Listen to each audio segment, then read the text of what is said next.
Okay, awesome. So you guys go ahead and take a seat, kind of finish up your combos there. Fantastic. I love it. A room full of type A people, and all of a sudden just everybody starts just going at it. So that's fantastic. And I hope through the course of this week, that's one of my missions every time that I come to a conference is, my goal is I want to make sure that I at least meet 2, 3, 4 people that can become allies or people that I can potentially look to start networking with, create dialogue and conversation with. And so hopefully you guys will do the same, because I think it's invaluable in where us as leaders want to try and continue to grow in the profession, personally, professionally, and where we work. So I think it's a really good exercise in where everyone can take opportunities to learn and create bigger networks. So these are some of the disclaimers that they put at the front end of here. We have to agree to this, so I did. Okay. No potential conflicts of interest. Like I said, I've jumped at every opportunity I can to work and help in the TSAC department over the course of its evolution, based on the simple fact that I truly and have such an utmost respect for the things that the folks that we get an opportunity to work with do and the sacrifices that they make. So again, this is something where this kind of started this presentation over a conversation I had with Nate and Matt as we were going through kind of the content within the practitioner's course, and we talked about the program design component within that. And I kind of mentioned that I think there's such an evolution that's happening in the programming piece within the tactical realm. Would everybody agree with that? Okay. When we look at periodization from a basic perspective or from a programming perspective, is there a tactical programming model that we see or exists in any like hardline data or literature yet? Not much, right? Like there's content that's coming, right? We're working on that. I've been fortunate enough with some of the coaches that I know and talk to. We've started sharing a lot of that information. Hey, what are you guys doing? How are you guys attacking these? Well, we've learned some of these things. We're working on some of these things. But I've always found that the programming piece is such a continuous growth, right? There's always something new, right? Does anybody have a program that they wrote 10 years ago they still follow today to the exact T? Of course not, right? I look at programs I wrote 10 years ago and go, someone let me do that? That was awful. Right? Like I've learned, and there's a trial and error. There's a part of programming to me that is always going to continue improving, right? We're trying to learn from everything that we do and we put in place to grow into something that we hope will help our folks better, right? I joke a lot when I talk about programming, because I've worked on kind of all forms of sports side, tactical side, and everywhere else. And I said, if there was a specific way where we said, this is how you train a tactical athlete, this is how you train an operator, right? This is how you train a SEAL, this is how you train this person, would any of us need to be here? No, right? Because we could just hand it off and say, this is all you got to do. Do that and you'll get to where you need to be, right? But we know that not to be true, okay? So I'm not going to bore you too much by talking about some of these things in succession or go into great detail about every single one of these variables, but it's important that we understand, and the mission within this conversation really is to realize that the approach to what we need to do within human performance has such a higher amount of factors and variables that we need to account for. I think that a lot of times on the performance side, the human performance side, and our strength and conditioning side, we get locked into thinking about what do we do in the weight room? What do we do out on the turf or the grinder or wherever we do conditioning or footwork or these types of things, and we think that's our realm, right? That's what we're supposed to be experts at. And over the course of my career, the one thing that I found is I've created tons and tons and tons of programs where I'm up all hours of the night and I'm thinking, oh, this is going to be fantastic, right? Like, oh, I'm going to do this, and oh, this is going to work great. And then what happened 4 weeks down the road? I had to change, right? Everything I thought in my head that was perfect, everything that I thought was so well thought out, changed based on what? All the other factors outside of the things that I can control. So the mission here was I started to kind of think about all the other things that become essentially stressors within those that we work with, okay? Because it goes much beyond the physical portion of it, right? We have to look at all of the other things that could potentially positively or negatively affect performance within those that we work with, right? Outside of basic neural and muscular, we have to look at what are all the work stresses that we have, right? Work could be operational or it could be home, right? How many of you have talked with those that you work with and they talk as if going home is like another job, right? Got to do this, got to do this, got to do this, got to take care of that, right? That's another stressor. Those are things that cumulatively over time are going to affect us in one way or the other, that if we don't start to think about them from a more global approach, could potentially negatively affect our outcomes. And that's kind of what I want to kind of create a bigger picture with some of this, right? And some of the other things. I always look at the onset of a lot of programs, and in a lot of cases come back to connective tissue and some of the physiological stress and some of those things, especially from the connective tissue side of things. I think there's a huge aspect of tissue tolerance that's really, really important as we have the onset of some of our programs, whether that's basic training, whether that's an academy, whether that's a selection or whatever. What do we typically see first happen in the onset of those programs? Volume is where? Clear up here. Frequency is where? Clear up here. Where's recovery? Somewhere clear down here, right? So we start to see itis, right? Tendonitis and all those things that pop up, patellar, Achilles, whatever that might be, okay? That's an easy way for us to look at things and say, well, obviously that's way more than we're ready for, and that's way more than we're capable of handling at that time. And we know that there's some non-negotiables, especially in this environment, that are what they are, right? Everybody can probably agree to that, right? We get into so many kind of scenarios where it is what it is, right? How many times we hear that? It is what it is. We got to do it. We got to get it done, okay? And I think that taking that into consideration is extremely important because, yes, we do know that, but are there factors within our control that we can start to look at and say, how can I manipulate, how can I manage, how can I create a better positive environment that may influence that better, okay? Little by little, it becomes a lot, right? And so I try to make all of the folks that I work with understand that if we can make incremental changes, okay, that those incremental changes day by day become cumulatively better as we get towards the bigger and greater goal. So that's kind of how I start with a lot of this stuff, right? So simple periodization kind of overview, right? How are we going to manage all these things, right? Is traditional periodization the answer? How many people think yes? You can raise your hand if you want, that's fine. I'm not going to, yeah? John does. Of course you would, right? The answer probably is no, all right? If we start to look at some of these things, we talk about simple concepts like general adaptation syndrome, right? How do we know if the things we're doing are affecting us positively or negatively? Are we creating enough stimulus? Is it too much stimulus? Is that stimulus then the proper stimulus, okay?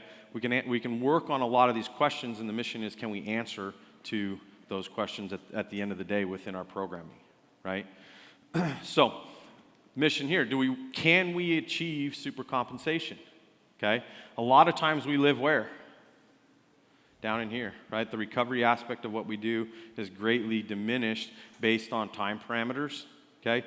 I was on base last week and we're talking about the run frequencies and the run mileage distance and some of the rucking kind of weekly structure as far as rucking goes. And I'm like, where's our recovery within this? Where's our regeneration? What is some of the other things that we see that affect that? Hydration, right? I'm in a room full of 45 soldiers last week, and there was at least 2 cases worth of Monster Energy drinks and those types of things. Are those helpful? Okay. How many people see those on a daily basis, right? We look and there's a vending machine area in there, and there's like 4 layers of them in there. How do we start to find ways to influence that? Okay? And I know that at the end of the day, we have a lot of those hurdles we have to clear, right? Everybody goes, oh, yeah, I know, right? But I can't make that decision. I don't get to choose those battles, right? Okay? But can we educate better? Right? I think that's a huge part. At the end of the day, we have to gain some relationship with the folks that we're working with, right? What is our relationship status and our ability to start impacting them where they trust in you to give them the right advice? Hey, this is how I've been feeling. This is, what I've been experiencing. I'm having a tough time with this, whatever, okay? Can we reach a point where when you ask them questions and when you start to provide them with information that they start making changes that are impactful, okay?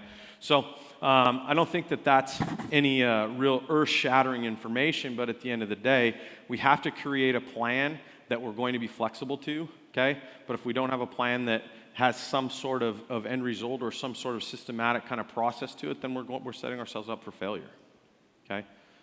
So there really is a kind of what I consider to be a fine line that we toe with these things, where we have to know how hard we're going to push based on the fact that we need to see our folks be able to be resilient enough to handle all the stressors that are coming their way without pushing them so far within our controllable variables that we're actually not a positive aspect of that training, we're a hindrance to it, okay? How many of you feel like in where you work and what you do, that's something that you toy with every single day, right? How hard do I push? How hard can I push them to move in the direction we want to see in terms of performance based on what we've determined is essential for them, right? Whether that's strength, whether that's power, whatever that might be, right? And yet at the same time you go, oh boy, if I smoke them today, what's going to happen tomorrow, okay? Based on knowing their schedules and some of those things. So I think that's a really difficult question, and part of it is us understanding what are the things that we can learn about that help us create better decisions.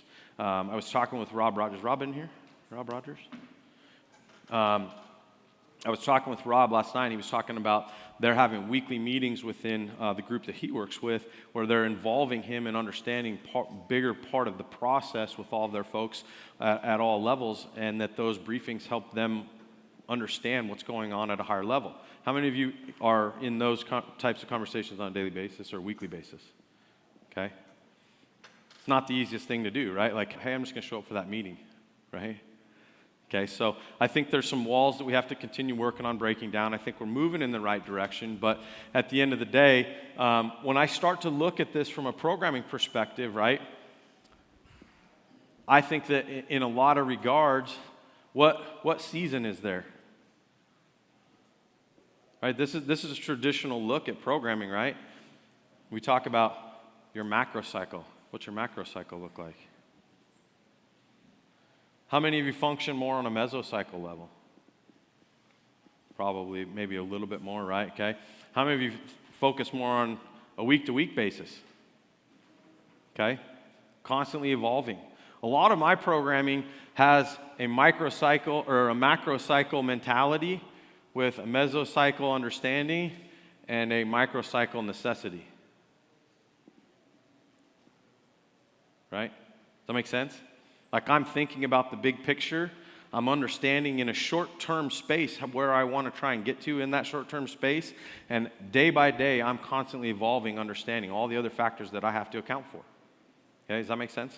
So I like to kind of break these down out of like traditional thinking into more of a logical sense of like how and why am I going to do the things that I'm doing.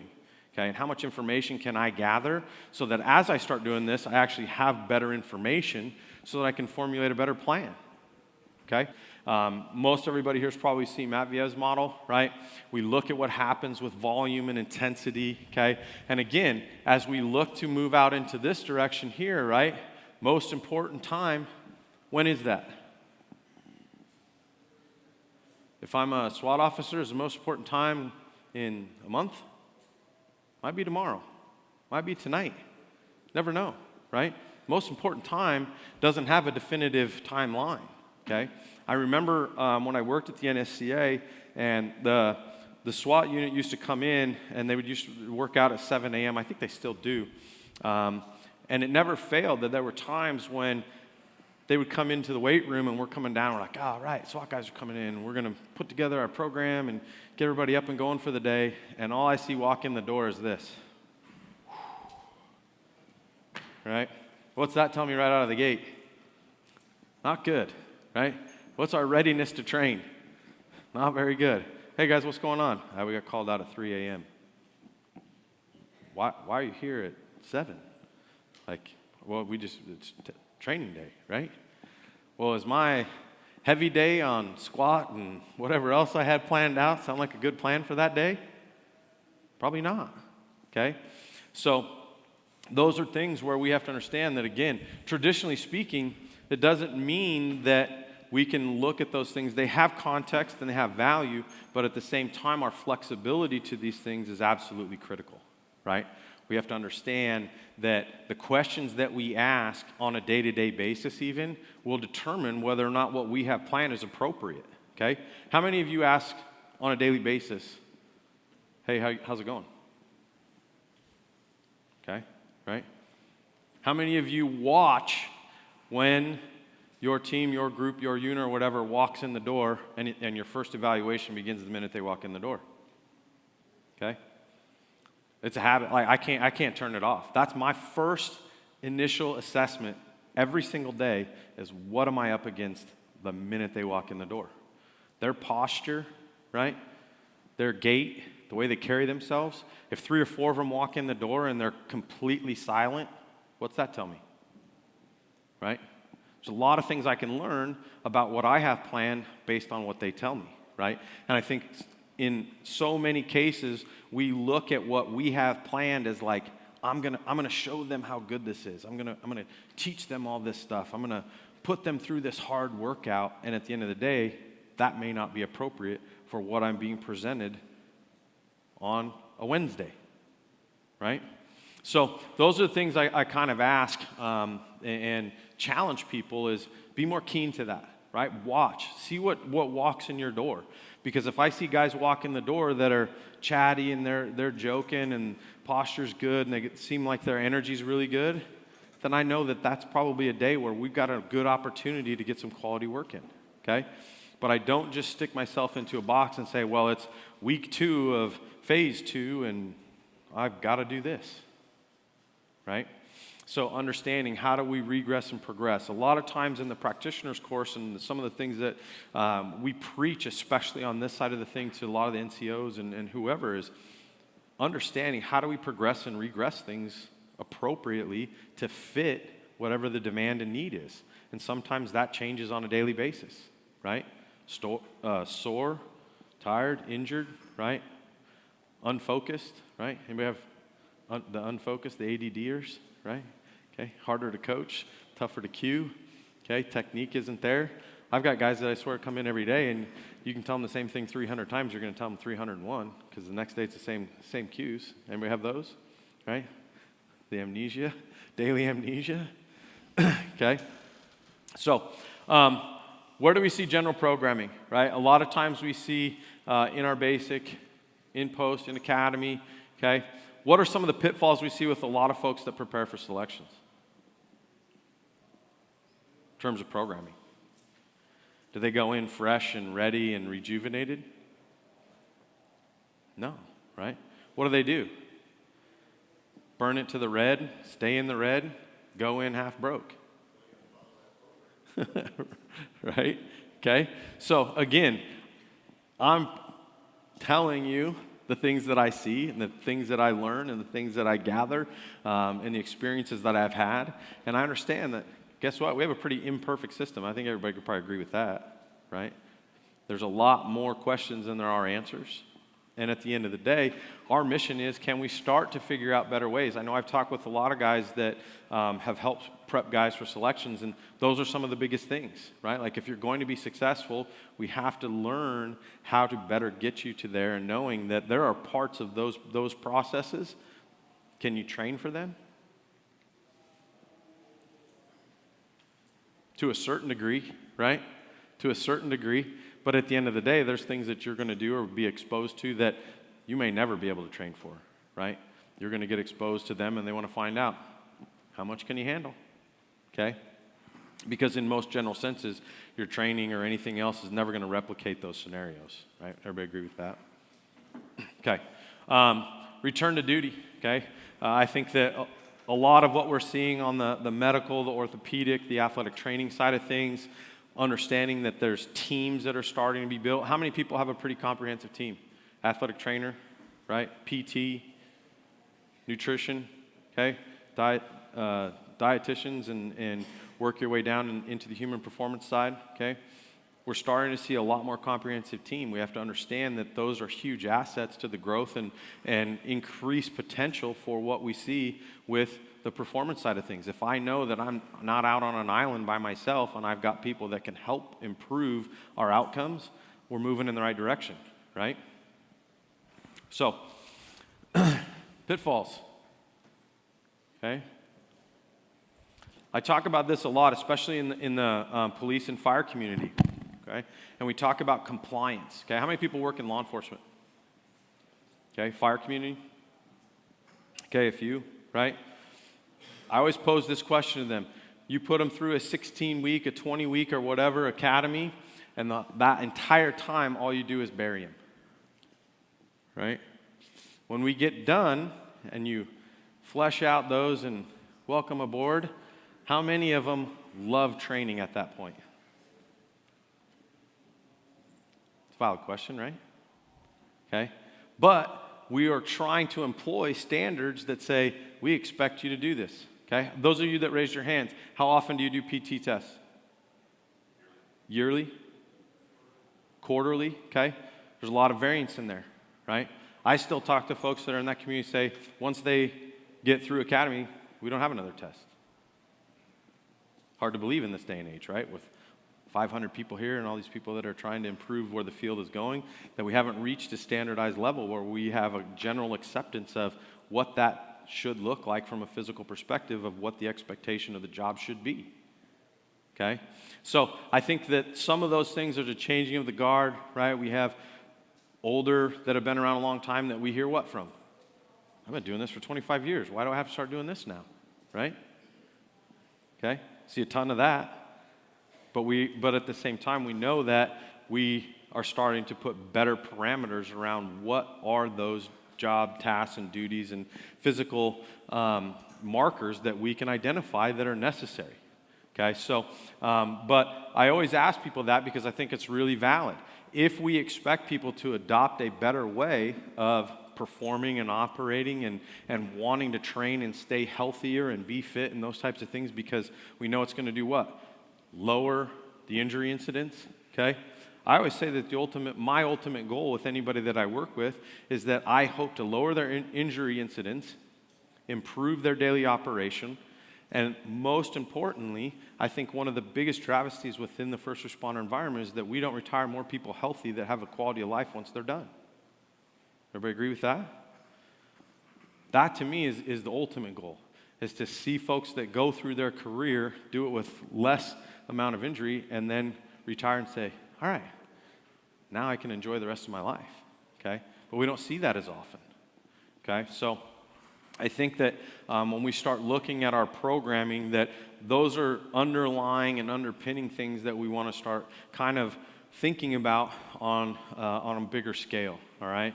So strategies, right? As we start to break down into this thing, we start kind of digging into this thing, we obviously talk about resistance training, right? We always are looking at like, what's our mission here? Do we need hypertrophy? Do we need strength? Do we need more power? Do we need plyometrics? Okay. How many of you have super athletic, super powerful, super agile people? Okay. Some of you are like, what the heck's he talking about? You kidding me? Like, we have people that can't like walk and chew gum at the same time. Okay. But we see a lot of that, right? We see a ton of people that come into academy, into basic and whatever, and what's their athletic backgrounds? Low, right? This was the option that I'm just going to take, and now we're expecting them to do sometimes highly athletic things. And if they can't, the result is injuries, burnout, right? Overtrain, all these other things that they're not ready for, okay? So one of the things that I talk about a lot, especially in terms of the movement-based stuff, we see a ton of this where, dependent upon which kind of team you're on, we get academy settings and those types of things where we got the person that's leading the academy is a runner. What's the runner do? Run. What's everybody in the academy going to do? Run. Then you get the other side. Got the lifter. I like to lift. I'm strong. What's academy going to do? lift and be strong, okay? What does the job require? Is there a metabolic component? Is there a strength component? Okay, so we have to find a balance in there, and at the same time understand that even in those settings and in those cases that it's okay for us to be preferential to some degree, but we have to recognize that the bigger approach to all of this is we need to have folks that are very well-rounded, okay?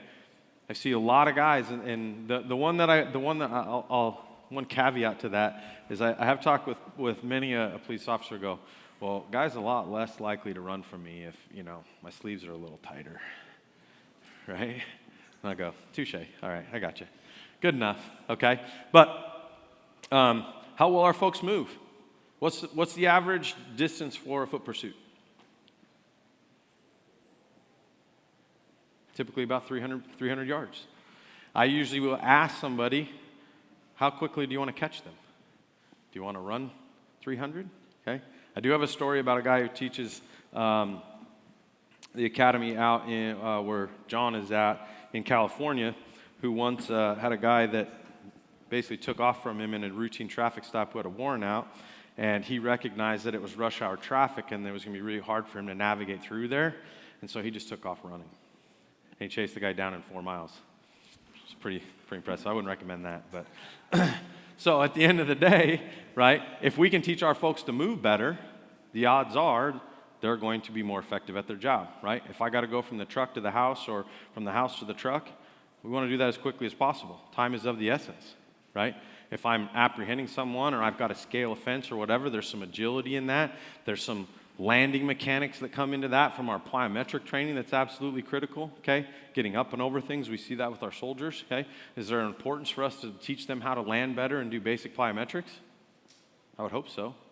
Okay, so we have to start thinking from a bigger perspective of what is all this going to do in terms of us being a better human system. And to me, that begins with movement, right? I will tell guys all the time, like, hey man, that's great. I'm glad you bench 350, but unless somebody runs into you, there's not that much help to me. So I need to make sure you can, move a little bit, right? Can you stand up and handle yourself and manage things from a much more athletic perspective, okay? How many of you have recovery and regeneration strategies that you employ on a daily or weekly basis? Okay? Some of you, right? Comes in a lot of different forms, okay? We do breathing work. We do water, okay? We'll use basic stuff from just being in water to doing contrast plunging and those types of things, okay? Compression, right? We talk about sleep, we can talk about nutrition and those types of things. There's some tremendous strategies that we put in place for that. I was just talking with Dave in the exhibit hall from the Right Stuff, and I was telling him about some things that I do with a group of guys that we're getting ready to do a high mountain trip next month, and I basically put together a recovery and hydration strategy for this group of like 6 or 7 of us that go up every year. And inevitably, it's funny because the next day they'll go, man, I should feel way worse than this. And I'm like, you're welcome. Because guess what?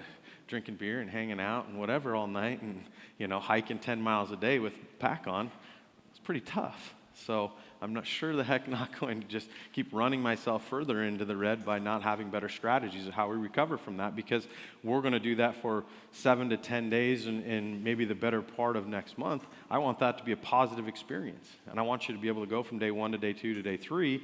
Again, not having definite timelines a lot of times for knowing where we're headed. We want to make sure that we do our best job with creating that, okay? Life influence. How much do we see in terms of alcohol, tobacco, other stuff, right? So we drink at night, wake up feeling like crap, Monsters and Red Bulls to get us back on track, and go again, right? It's a good strategy, isn't it? Okay, get up, get down, try again, okay? Life influence, okay? Relationship stuff. Okay? Don't want to get, a lot of us don't like to get into touchy-feely, and a lot of our,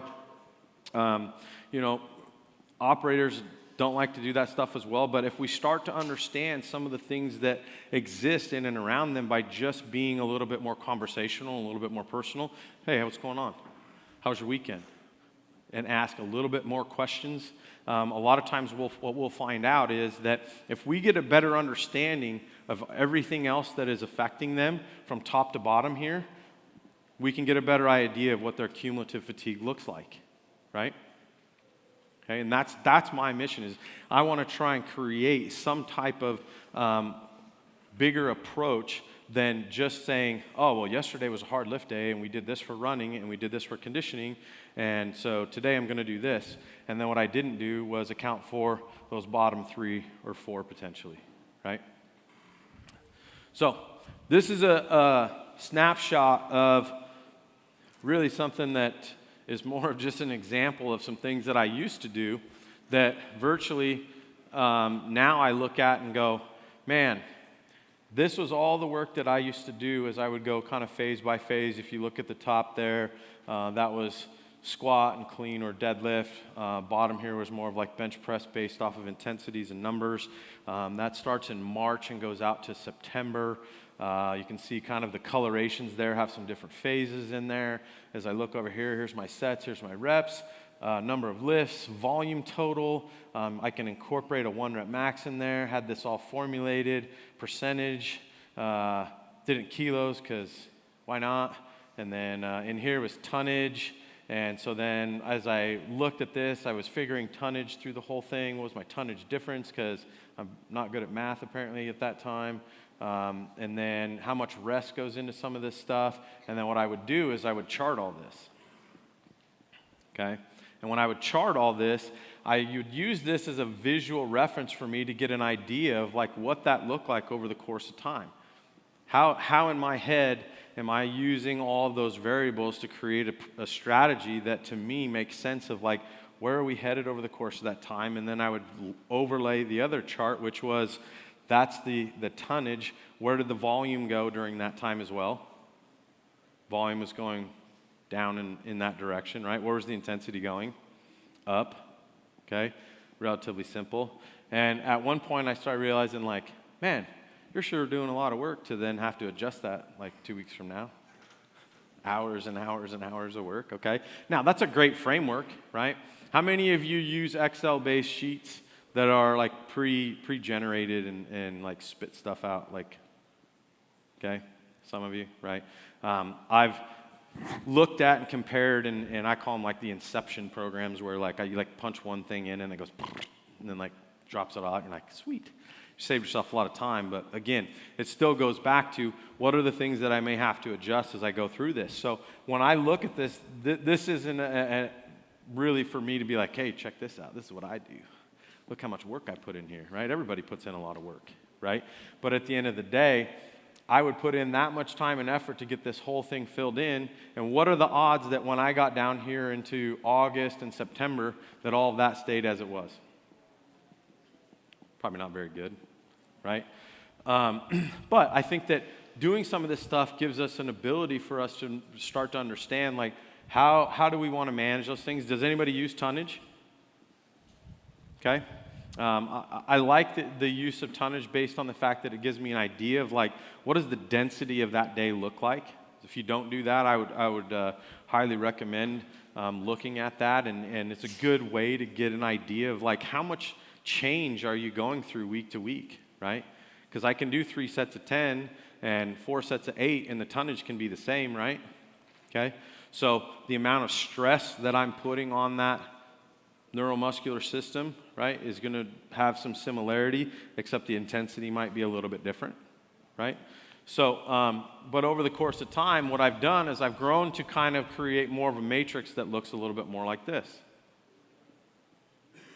So instead of going in and going on a day-to-day basis and saying week 1, day 1, this is squat, this is bench, this is this, this is this. I'm going to fill all this stuff in. I've got my auxiliary stuff and so on and so forth, okay? I started to kind of break this down from a little bit different perspective. So I started adding in this piece, okay? If you look in the upper left-hand corner, you'll see plyos up there, footwork, agility, conditioning. Some of you are probably going, what's the difference between footwork and agility? Okay, I use what I consider to be footwork as our teaching tool at the basis of our movement training, all right, which is understanding that on day one, I can't go out and just start throwing cones out on the field and say, run there and shuffle there and cut over there and go over there, okay? How many people do that? Some of us are guilty of it, right? Okay.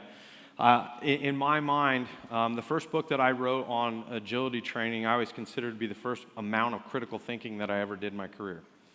And that was when I was an undergrad. I went and was interning and watching and learning from some of my mentors, one of who a lot of you probably will know, who's working in this environment. Unfortunately, he's not here, but I sat back and would watch us put all this effort into that, right? It's a lot of work. I'm going to think about all these variables, all these sets and reps, and I'm going to adjust this stuff, and I'm going to progress over time, and da-da-da-da-da. And then when we got out to this stuff where we started moving, okay, not as much maybe in the plyometric section, we'll talk about that in a sec, but when we started getting into this movement stuff, I never understood how we would grab 5, 6, 7 drills out of a hat and just throw them out and make guys do them. How is that helping us move better? So I started kind of questioning those things, and what I started doing was breaking those down by movement specifics, okay? Patterns of movement, components within that, whether it was a shuffle, whether it was a cut, whether it was a drop step, whether it was a back pedal, whatever that might be, and I started categorizing them and said, well, if we're going to put that much effort into what we do in terms of weight room work, then why are we not doing it with our movement stuff? Because there still should be a progression of how we gradually overload the system to make people move better, right? Okay? Because me just throwing stuff out there would be like sending someone in the weight room and say, I don't know, go grab that and go grab that, and then like lift one and press one and jump over that real quick, and like it's not a very good approach to expecting that that kind of meaningless approach is going to have a meaningful outcome, right? So I started looking at this stuff and broke things down into what I consider to be footwork. Footwork to me is where we're starting to learn how to make people move better. We're doing them at submaximal speeds, okay? We're doing them in a manner that we're teaching specific patterns, okay? It may be something as simple as a forward back pedal where we're teaching them to start and stop with their right foot only. We're going to then teach them how to start and stop with their left foot only, okay? How many of you know which foot you start and stop with better? Right footers? Left footers? No clue. Okay? Go out and do it next time, okay? In most cases, what I'll find out very simply is we can go out and do something as simple as say, I just want you to walk up the stairs, come back down. Walk up the stairs again, come back down. Do it a third time, come back down. Almost inevitably, what we'll find out is people will step up with the same foot every single time. First step, right? How many of you have ever ran a suicide? It's a stupid question, right? Everybody in this freaking place has probably ran a suicide in their life. How many of you make sure that every time you do anything like that in terms of a metabolic component, regardless of what that is, mandates that they alternate feet? Okay, some of you? Absolutely critical. What happens if when the rubber meets the road and we have to go out and do something where our mission is to do what? Get the job done, be specific on what the task at hand is, be honed in on completing that task, and all of a sudden we're a right foot stopper and I need a left foot stop when the rubber meets the road and things are going 100 miles an hour, what usually is the outcome? Something falls apart, right? We do it ineffectively, potentially put ourselves in harm's way, have an injury, okay? Those are the things where I start thinking about footwork from that component. If I don't expose them to understanding how to move better, then the odds are they're not going to, right? So when you look at this matrix as it starts from here, basically from the plyometric portion all the way down to the conditioning portion, okay? At the very top, you'll notice I've got low, medium, high, and high, okay? And if you look at the way these are broke down, I typically have about 100 different hops, jumps, skips, box complexes, whatever it might be, that are incorporated into what our plyometrics look like, that start off as simple as doing pogos, okay? All the way up to more complex stuff where, quite frankly, about less than 10% of people ever get out to here, okay? Very few. But what I'm doing is categorizing how am I going to manage cumulative fatigue and stress based on complexity, amplitude, volume, okay? And work it in with the rest of these factors so that over the course of time, I'm not going to go, well, we're going to do 60 to 90 foot contacts here, and then I'm going to get into medium-high stuff here at a level 4 agility, and then I'm going to do 1 to 2 medium-high metabolic, day 1, day 2, day 3, day 4, okay? And start to think about how do I start separating these things out and start to manipulate these variables a little bit better from a perspective of understanding, like how is it going to affect me from a nervous system perspective? How's it going to affect me from a muscular perspective? Or how's it going to affect me from a physiological perspective, right? Because they're all different, right? So they're different components, okay? So, and you can look at some of this stuff. Quite frankly, on my emails at the end of the slides and everything today, if you want this, I'll send it to you. I'll promise you I've never invented anything, okay? Everything that I've learned, everything that I've done, everything I've created over the course of my career has come through evolution or learning it from someone else or taking something and evolving it into something that made sense to me, okay? And then working on making it have it make more sense over time, okay? So I'm not a person that's going to be like, oh, well, if you go online, you can buy this at, I don't care, I'll send it to you if you want to see it, okay? And I'm happy to explain it in greater detail, but I think that what it does is it starts to put a little bit more meat to things that happen externally and outside of where we're at, okay? So here's another example. This is if I put it into place in more of a matrix over like a 6-week period of time, all right? So you can kind of look at some of these things, and the mission here is that over the course of that progression is that I've tried to balance out a little bit of the stress level within all of these components so that over the course of that 6-week period, I'm not too heavy on the plyometric side. I don't go necessarily too heavy on the conditioning side, but I find a balance in between all of those that's going to allow me to influence each one of those components concurrently without necessarily just saying like, oh, well, for the next 6 weeks, we're going to focus on agility. Well, guess what? If we look at research and movement mechanics and movement improvement enhancement, okay, we know that if we don't have agility dosages that are relatively high, meaning at least a couple times a week, the odds are we're not going to inlay any type of movement patterns that are going to improve. Okay? So for me, that's a huge component within this is understanding that if I start to think about these variables from a perspective of everything else, that it creates a much more seamless program when I add this back into my weight room work, right? Okay, so again, same thing. When we get to the end here, if you want, I'm happy to send this to you and make more sense of it. Does anybody have any question on that before I move on? Go ahead. Yeah.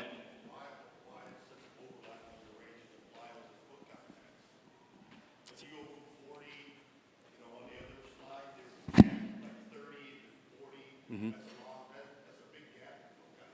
Okay, so here's what I want you to do.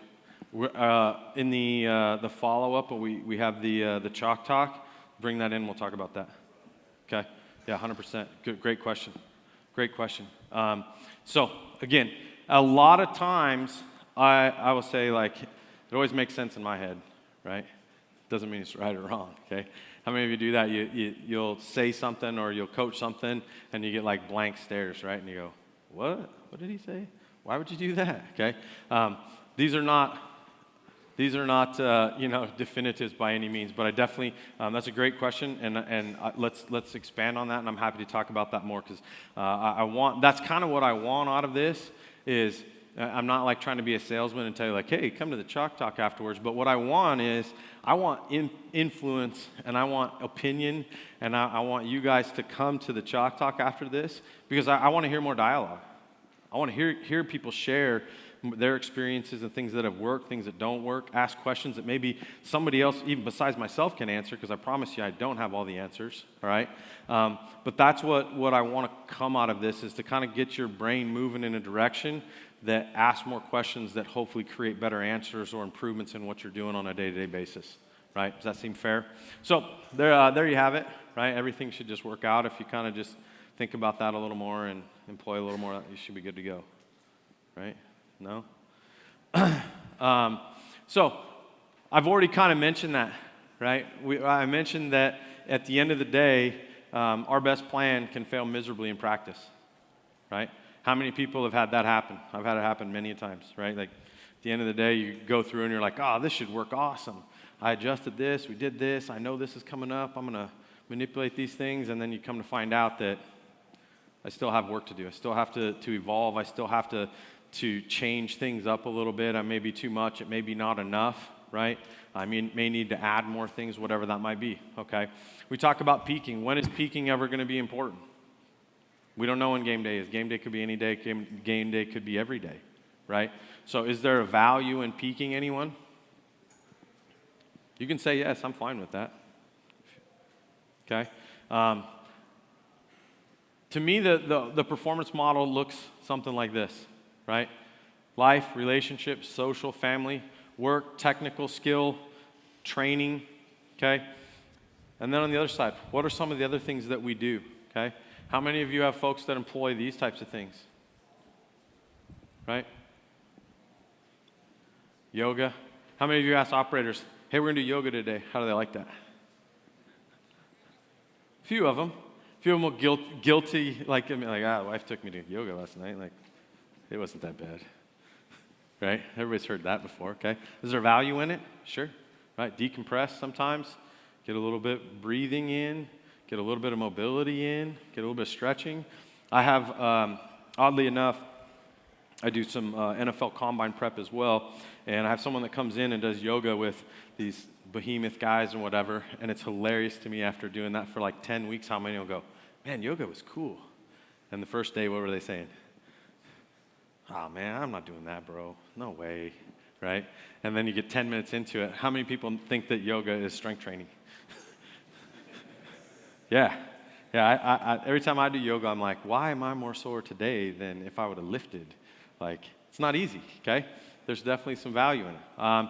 Leisure time and those types of things. Finding a way to decompress, okay? We see a lot of that within this population, right? We're always on high alert. We're always on overdrive. Type A people, right? You're going to do 5, I'm going to do 6. You did 100, I'm going to do 200, right? And that just feeds itself constantly, right? It's just ever evolving in that. How do we find ways where we improve leisure time? Go out for a walk, take the dog out, go to the lake, go to the park, right? Find ways and strategies that start to help improve, because at the end of the day, help improve our outcomes, because at the end of the day, the stuff here, right, has to fit well with the stuff here and the stuff here and vice versa, okay?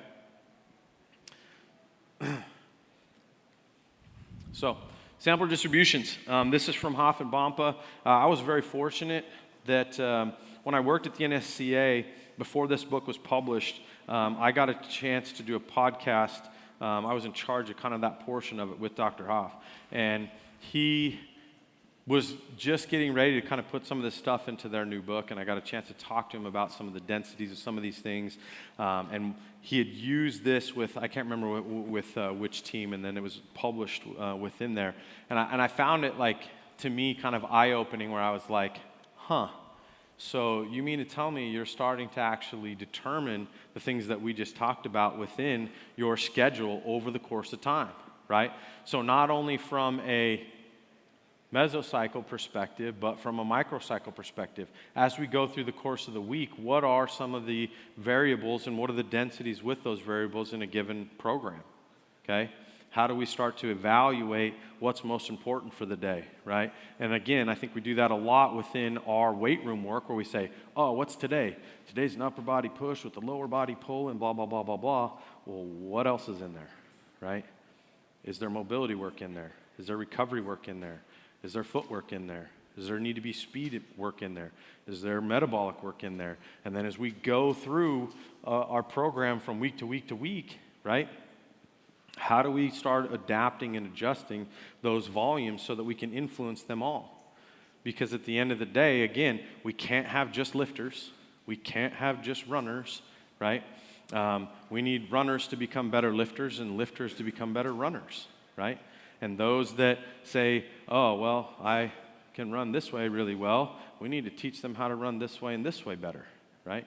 Improve their agility, right? Being able to get from cover to cover, being able to get up and over and around things when they're in a hectic fire scenario and they've got to get from the truck over to the house, because it's absolutely critical that we do it as fast as possible and effectively as possible, right? So really good example. There's kind of another one here where we look at the examples of the training blocks themselves. How do we go through the course of the week? In a lot of cases, this looks a lot like what?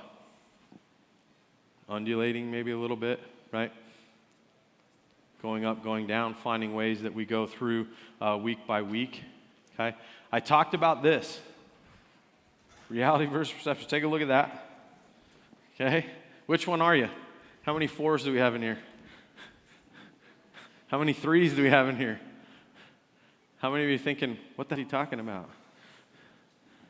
Okay? Walking in the room, okay? I talked about that. First evaluation. What am I up against in that day? We talk a lot about in our facility the importance of our prep on a day-to-day basis. What I find out in the first 5 minutes dictates a lot of what we're going to do in the next 40 or 50. Okay? If they come in with head down, poor posture, rounded over, quiet, I better either find a way to change that, right? Or adjust what I have planned if today's supposed to be a pretty high intensity day with a lot of technicality or whatever that might be, okay? I need to influence what I see in order to get what I want, or I better change what I had planned to adjust to what is in front of me, okay? This is a really fun one to me. I used to have a buddy of mine, and this goes to show you so much about our human kind of nature, okay? I asked a lot of you earlier, said, how many of you asked, hey, how you doing? Right? And about a handful of you raised your hand, right? They come in the door, they're getting ready for a training session, you go, hey, how you doing? And I used to have a buddy of mine that he knew, like, we're so conditioned to answer that question, how? How you doing? I'm good. Right? How you doing? Fine. How many times are they good or fine? Right? So I used to have a friend that he'd always answer that question, say, hey, how you doing? He'd go, not much. Because then what do? You go, what? I asked how you're doing. You go, not much. You know, why did you answer that question that way? If you said, hey, what's up? He'd go, good. Okay, try that next time when you go back to wherever you came from, right? Try that. Because ultimately, what's the most important part of asking that question? I'm trying to gain information. So a lot of times when I have folks that walk in the door and I say, hey, how you doing? They'll say, good. And I'll go, how are you doing? Like, I'm asking you, I want to know, like, how do you feel today? Like, I'm not going to go back to, like, chain of command and be like, holy crap, Joe came in today and was like, dude, I'm smoked. So just kind of letting you guys know, like, they have to understand that you're actually out for their best interest by asking them, how are you doing? I want to find out if what I have planned in the places that we're headed towards in terms of what I think is going to be most appropriate has the right variables in place based on the information I'm gathering from them. Because if they walk in every day and go, how you doing? They go, I'm fine. And really, they're not fine. They're tired. They're sore. They're wore out, right? They got called out at 3 a.m. like I mentioned, okay? Those types of things become absolutely critical. So I've challenged everybody that don't let those responses dictate what you have planned, right?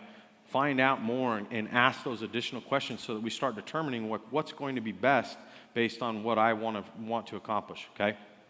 Be intuitive. If we see things in our warm-up, right? We go through basic walking series. Well, if last week walking series looked like this from a tall standing position with the down leg extended and the front side toe up and they're postured nice and tall, and this week it looks like this, I better figure out if it just needs to be cued or if the hip flexor's tight or something else is restricting them from being in that tall standing position that I recognized normally the week before, okay? To me, those are things that being intuitive is about, right? Finding out if there are positive correlators or negative correlators to the things that we need to know in order to create better programming, okay? We used to use this a little bit. Again, I'm not saying it's right or wrong, but we used to use this strategy a lot with some of our SWAT and law enforcement guys, where we would come in and based on doing some initial evaluation, I would say, how we doing today? How you feeling? How's your readiness, right?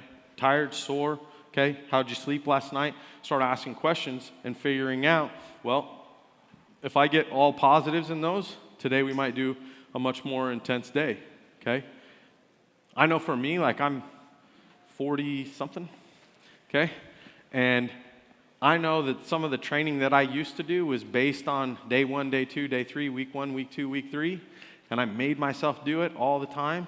And now it's a heck of a lot more based on, well, am I an A day, am I a B day, or am I a C day today? Still need to get some stuff done, still have things that we want to get accomplished, and the mission is throughout the course of the week, hopefully we hit all of those, okay?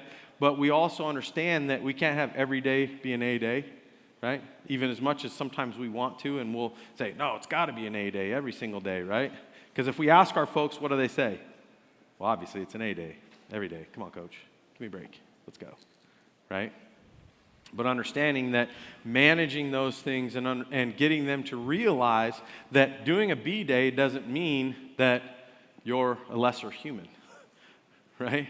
Or that you're soft, or that you're weak. It's that I want to get better and more frequent A days based on the fact that we're going to be a little more privy to some of the stimulus and stimulus responses that we're trying to employ based on all these other factors, right? Outside stressors, technical stress, training stress, whatever that might be, okay? And know that if we can use some of these things as a better way to look at these, that over the course of time, I think of it like compounding interest, right? My mission is that over time, we're going to gain ground if we're a little bit more sensitive to some of these things. And we can't use that word, right? Don't use sensitive.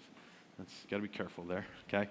But it will pay dividends down the road, right? It will pay dividends down the road if we start to think of these things from a little bit easier and logical kind of sequence. How many of you use anything in terms of overtraining markers? Okay, what do you use? Okay, dynamometer. Anybody else? Say it again. Okay, right. So, first one on the list, grip, okay? I did a bunch of work in the last couple years where we were doing some work with this company, a product, and we did some research on it that was based on shape of a handle that we were utilizing for grip, shoulder enhancement. And so I started doing a bunch of work into grip and started recognizing that obviously from what we understand of it, number one, those who have higher grip strength have better mortality. Anybody know that? Okay, those who have higher grip strength typically live longer, right? Check. Okay. And at the same time, one of the biggest factors within grip is nervous system, right? Like neurological component, right? So I do grip training periodically over the course of our training, like probably once a week if I can, twice a month for sure, and try to make sure that I'm marking trends in what our grip looks like, okay? If we see typically 2 plot points that are both kind of moving in the in negative direction, then I usually try and figure out like what's going on. Is there something that I'm missing, right? And utilize that. Very simple. I can have 20, 30 guys do grip tests in a session, no problem, right? We're warming up, hey, grab this, boom, boom, okay, quick, bang, bang, put it down, good to go, all right? Tap test. Anybody ever use a tap test? Okay. How many of you have a phone? Of course, everybody has a phone, right? So you pull your phone out, go download tap test. Tap test is a nervous system test. We're going to utilize your finger as fast as you can for about 10 seconds, okay? And it gives you an idea of what fatigue and nervous system health looks like, okay? Super simple, right? Every place that I've ever been, every base I've ever been, even soldiers carrying around phones, right? Pretty easy. Walk in the door, boom, everybody pull it up, tap test, go, okay? And then we'll log it and we'll track it. Very simple. How many people use vertical jump? Okay? Sometimes a little bit harder if you have a jump mat or something like that. We'll use G-verts and some of those other things. It can be super quick and super easy, right? Using vertical jump. There's some basic in-app stuff. How many people use Bridge or Train Heroic or any of those? Okay. Have a questionnaire right in there, right? We can build that in day-to-day basis. How well did you sleep? What's your hydration like? Irritability, hunger, right? Appetite, boom, boom, boom, boom, boom. Ask those things. Boom, it's going to log it and track it. How many of you go back and look at it? Different question, right? All right. So, and there's a lot of other tech. Anybody else? Anything else you use for this? Anybody have any like nuggets of wisdom about cool stuff you're doing? Yeah. Okay. Yeah, heart rate variability for sure. Yeah, could have included that one. All right. I don't have that kind of tech, so I'm a low tech guy. That's why I use the tap test and the grip. Okay. If you have that stuff, that's awesome. And we're seeing a lot of those things. At the end of the day, one of the biggest things that I see, education. Getting our folks to understand what overtraining looks like. Right? How many of you ever had an operator come in and go like, man, I don't know what's going on. Like, I did that like 2 weeks ago, and like I'm like 20 pounds off that today in the weight room, right? Do that over and over and over again, and they go like, well, here's why. When's the last time you had a day off? When's the last time you didn't train? When's the last time that you had an unloading week or whatever it might be, right? Like figure some of those things out. So absolutely critical, okay? Again, at the end of the day, one of the things that I think is huge is just starting to think more about all the variables outside of the baseline of what I think most of our programming consists of, right? We have an influence over the weight room in most cases, hopefully, right? All the things that are incorporated within that, right? We have an influence within what we do in terms of conditioning in some cases. What are some of the conditioning or metabolic factors that we don't have control of? Daily PT, right? And then we train on top of that, okay? Hopefully we're making some strides in some of those things, and our mission is, can we make a dent in those things positively that will start creating, again, better profiles of things that we want to see. And at the end of the day, can we be a positive and productive part of what we want to see in terms of their operational success and their operational health, and then hopefully parlay that into something that will end up being more of a health and wellness thing beyond whatever their career takes them, right? So this is just a picture to kind of start kind of wrapping this thing up a little bit. I've been very fortunate, as I mentioned, that over the past 4 years, I think 4 years, we've been so humbled to have so many people that have come through our program and take the practitioner's course. And I had a great conversation the other day with Brent Alvar, who was in the back of the room a little bit. But we were talking about where things are moving in terms of the field and where the TSAC-F is headed towards, and that there's a trend right now where it's very, very likely that the TSAC-F certification is going to overtake the certified personal trainer in numbers very soon. And to me, that's a very positive correlator. And so I've been fortunate in the amount of people that have come through our building, which is probably at this point well over probably 200 to 300 people in the last 4 years that have came to the course, and the positive responses that we've had in terms of where this is headed towards. I just talked to one of the coaches who's part of the H2F program, who told me that out of the 25 or 30 some attendees that were at a course that we did on one of the bases, that they had about a 95 or 97% pass rate. To me, those are things that are helping carry the torch that hopefully at some point is going to make everybody else's jobs in here that much better, because we start having better capability to carry out the things that a lot of us, I think, feel like at sometimes we're banging our head against the wall trying to get implemented, and there's these disconnects within how the implementation happens, and hopefully the impact that we're making is starting to put a dent in things, and hopefully that you guys feel that way. I hope that as you go through the course of this week, that you understand that, again, as I started today, which was having you introduce yourself to other people, utilize the people that are in this room, utilize the people that are at this event. It's a tremendous group. For me, it's an honor to be here, as I mentioned, and at the same time, I hold being in front of you guys at such a high regard based on the fact that I feel like there are so many more intelligent people and highly, highly educated people that walk these hallways, and that the only way that we continue moving in that direction is that we start utilizing each other better. And to me, I think that's the biggest thing. So this is kind of a motto that I've kind of always followed, which is inform, instruct, and inspire. I don't get really touchy-feely, but I think that as a coach, it's a very baseline level of what I feel is my responsibility in what I do on a day-to-day basis. It's my job to inform people the things I want them to do, right? Knowing that the things I'm asking them to do have some type of purpose, and that I'm trying to instruct them on how I expect them to do it, give them some understanding that the things I'm asking have a purpose, and then at the same time get them to connect with it and realize that if we're willing to put in the work, if we're willing to go through these things, and that our intentions have the right motives behind it, that we're going to get better results by inspiring them to continue to follow the lead the example that you're taking them down. So that's my information there. If you're a big social person, I'm pretty easy to find on there. I'm not a huge social media nerd or anything like that, but that's just, if that's what you do, then go ahead. My email is there. I don't have an assistant or a publicist or any other garbage like that. If you email me, it will come to my phone that's sitting right over there, and I will do my best to get back to you. I promise you that. And following up with this, we have our Chalk Talk, which is down the hallway. The objective is all that stuff that I just talked about. I want to kind of dig into that, have some Q&A.